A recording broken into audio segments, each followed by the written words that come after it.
Have you ever found yourself staring at the ceiling at 3 a.m., your mind spinning like a wheel that refuses to stop? You lie there, eyes wide open, asking yourself questions you can't quite answer. Why do you chase people who make you feel small? Why do you fight for attention from those who withhold it? Why do you cling to habits that quietly dismantle your peace, even when you know they do? And why, on some days, can you stand in front of a mirror and smile with practiced ease, while somewhere deep inside, a quieter version of you is whispering, "I can't keep doing this"? It's one of life's strangest contradictions, isn't it? From the outside, human behavior looks orderly, predictable, almost logical. But step inside, and you'll find it's anything but. It's chaos stitched together with fear, longing, and survival. It's an orchestra of unseen emotions playing symphonies of self-protection and pain. Today, I want to take you on a walk through that inner battlefield, not with judgment, but with compassion. Because behind every behavior you've ever seen or displayed, there's a reason, a story, a hidden truth trying to be understood. Let's begin with James. Everyone around him thinks he's the calm one, the dependable husband, the patient father, the colleague who never loses his temper. He's the kind of man people trust when things fall apart. But inside, James isn't calm. He's disconnected. Whenever conflict arises, his body tenses, his breath shallows, and his mind goes blank. To others, he looks peaceful. In reality, he's frozen. That reaction wasn't born out of maturity. It was programmed in childhood. In his house, arguments were wars. His parents' voices would rise like thunder. Doors would slam, and silence would follow. Heavy, suffocating silence. As a child, James learned that staying quiet meant staying safe. So his nervous system built an equation: silence equals survival. And decades later, that equation still runs his adult life. His calm is not peace, it's armor. This is what most people misunderstand about behavior. It's not random. It's not even about logic. It's about survival. Every smile, every withdrawal, every explosion of anger is a learned language. We behave not to make sense, but to feel safe. Consider the people pleaser, the one who says yes when they're drowning, who apologizes for existing. On the surface, it looks like kindness, but deep down, it's fear. Somewhere along the way, that person learned that love had to be earned, that acceptance came only after sacrifice. They learned to equate worth with usefulness. So now, every act of kindness is a quiet plea.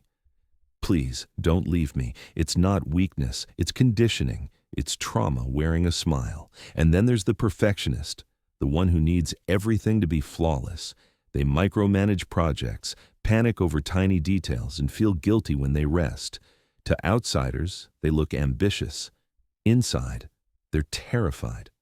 Because somewhere in their past, mistakes didn't just lead to correction, they led to rejection. Perfection became a shield against shame.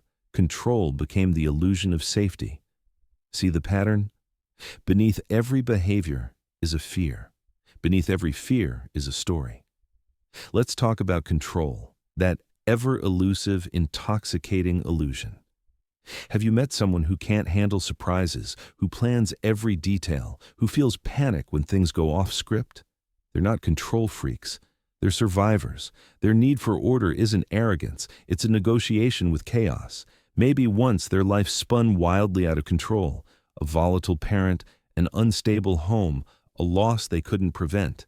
And now, structure feels like oxygen. Control feels like safety.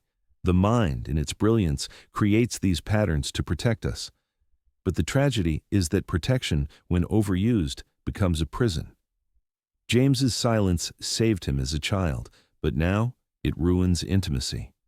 The people-pleaser's kindness once brought safety, but now it drains them. The perfectionist's control once stabilized chaos, but now it suffocates joy. Our defenses, once shields, become cages. That's the paradox of human psychology.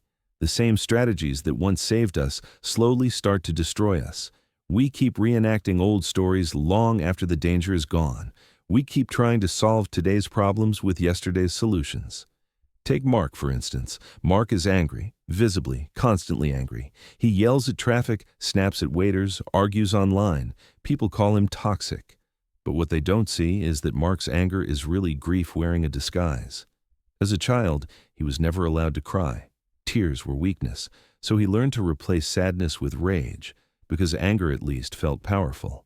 Every outburst is his nervous system screaming, "See me! Hear me! I was never allowed to be small." This is what trauma does. It echoes. It turns old pain into new behavior. It disguises vulnerability as aggression, or love as control, or fear as perfectionism. The mind replays what it didn't get to resolve, and the body, as Bessel van der Kolk so powerfully said, keeps the score. It stores what the mind cannot release. So we walk through life reacting not just to what's in front of us, but to everything that ever resembled what hurt us before. That's why criticism feels like rejection, why abandonment feels like death, why love for some feels terrifying. We're not responding to the present, we're responding to history. But here's the miracle. Awareness changes everything. When you start noticing your patterns, really seeing them, you stop being controlled by them. You start asking questions instead of acting on autopilot. Why do I freeze when someone raises their voice? Why do I chase unavailable people? Why do I need everyone to like me before I can like myself? Each question is a doorway. Each answer is a step toward freedom. Understanding your behavior isn't self-blame. It's self-liberation. Because once you see your reactions as messages, not mistakes, you can finally listen. You can decode the language your mind has been speaking all along. And here's the thing. When you understand this about yourself, you also start to understand others. You realize that the rude coworker, the emotionally distant parent, the partner who shuts down, they're all doing the same thing you are. They're surviving. They're reenacting their own forgotten stories. That doesn't excuse their behavior, but it explains it.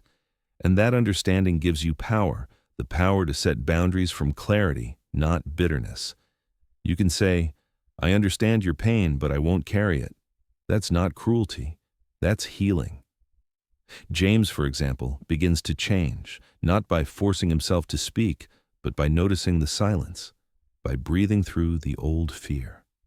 One night, during a tense conversation, his wife says something that normally would have made him retreat, but this time, he stays. His chest tightens, his throat burns, and still he speaks. His voice shakes, but it's real. That's healing in action, not the absence of fear, but movement through it. That's what growth looks like. It's not destroying your old self, it's integrating it. It's looking at your fear and saying, "You kept me safe once, but I don't need you anymore." When we study the psychology of behavior, we're not labeling people narcissist, avoidant, codependent. We're uncovering the truth of their humanity. The angry one is hurting. The distant one is afraid. The people pleaser is lonely. The loud one is craving love. The cold one was burned. Every behavior is a dialect of emotion, and healing is the process of learning that language fluently so you can finally translate your own soul.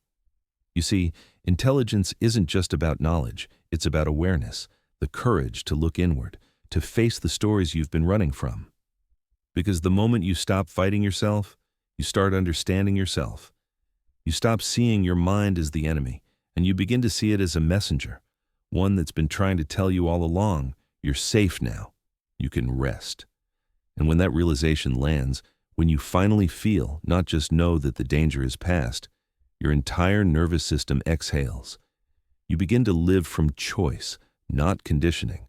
From love, not fear. That's the magic of awareness. It turns pain into wisdom.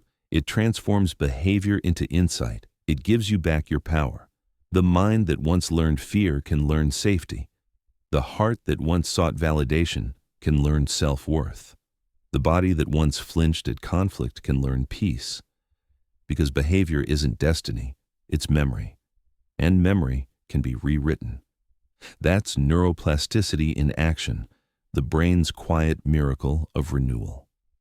So the next time you find yourself caught in an old loop, people-pleasing, withdrawing, overreacting, pause, breathe, whisper to yourself, "That was then. This is now. That single sentence is a bridge between who you were and who you're becoming.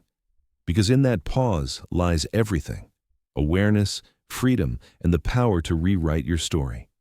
You don't need to fix who you are, you just need to understand why you became that way. Once you do, life starts to make sense again. The noise quiets, the chaos softens, the pain turns into meaning. And that's what psychology, true human psychology, really is. Not just the science of the mind, but the art of compassion. The art of remembering that every scar, every defense, every behavior is proof that you tried, you survived, you're still becoming. So the next time you look at someone's behavior or your own, don't rush to judge, just look closer. Because beneath every reaction is a reason, beneath every reason is a story, and beneath every story is a human being who deserves to be understood. And maybe the first one to understand is you.